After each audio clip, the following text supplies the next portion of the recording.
പ്രിയപ്പെട്ടവരെ, ഞാനിപ്പോൾ നിൽക്കുന്നത് ഇസ്രായേലിൽ നസ്രത്തിലാണ്. നസ്രത്തിലെ സെന്റ് മേരീസ് സ്ക്വയർ എന്നറിയപ്പെടുന്ന സ്ഥലമാണ് എൻ്റെ ചുറ്റും നിങ്ങൾ കാണുന്ന ഈ ചെറു പട്ടണം. ഈ പട്ടണത്തിലെ ഏറ്റവും പ്രധാനപ്പെട്ട ആകർഷണം എന്ന് പറയുന്നത് പരിശുദ്ധ കന്യകാമാതാവിന് ഗബ്രിയേൽ ദൂതൻ മംഗളവാർത്ത അറിയിക്കുന്ന സ്ഥലമാണ്.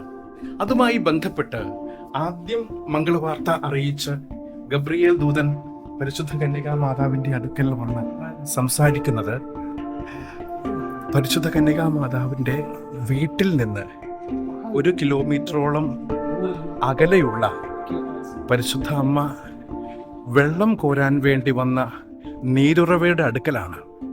ആ നീരുറവ സ്ഥിതി ചെയ്യുന്ന സ്ഥലം ഇപ്പോൾ ഗ്രീക്ക് ഓർത്തഡോക്സ് ദേവാലയമാണ്.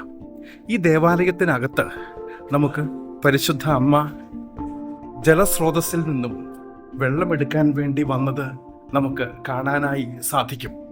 ആ സ്ഥലം ഞാൻ നിങ്ങൾക്കായി ഒന്ന് കാണിച്ച് തരാം. വെള്ളം ഒഴുകിയിറങ്ങുന്ന ഒരു നീരുറവ നിങ്ങൾക്ക് ഇപ്പോൾ കാണാൻ സാധിക്കുന്നുണ്ട് എന്ന് ഞാൻ കരുതുകയാണ്. ധാരാളം വ്യക്തികൾ, മനുഷ്യർ, ഭക്തർ ഇവിടെ വന്ന് പരിശുദ്ധ അമ്മയ്ക്ക് ഗബ്രിയേൽ ദൂതൻ മംഗളവാർത്ത അറിയിച്ച ഈ സ്ഥലത്ത് വന്ന് പ്രാർത്ഥിക്കുകയും ഇവിടെ നിന്ന് വെള്ളം ശേഖരിച്ചു കൊണ്ട് പോവുകയും ചെയ്യുന്ന പതിവുണ്ട് എന്നുള്ളത് നമുക്ക് മനസ്സിലാക്കാൻ സാധിക്കുന്ന കാര്യമാണ്. അതുകൊണ്ട് തന്നെ ഈ പരിശുദ്ധ അമ്മയോട്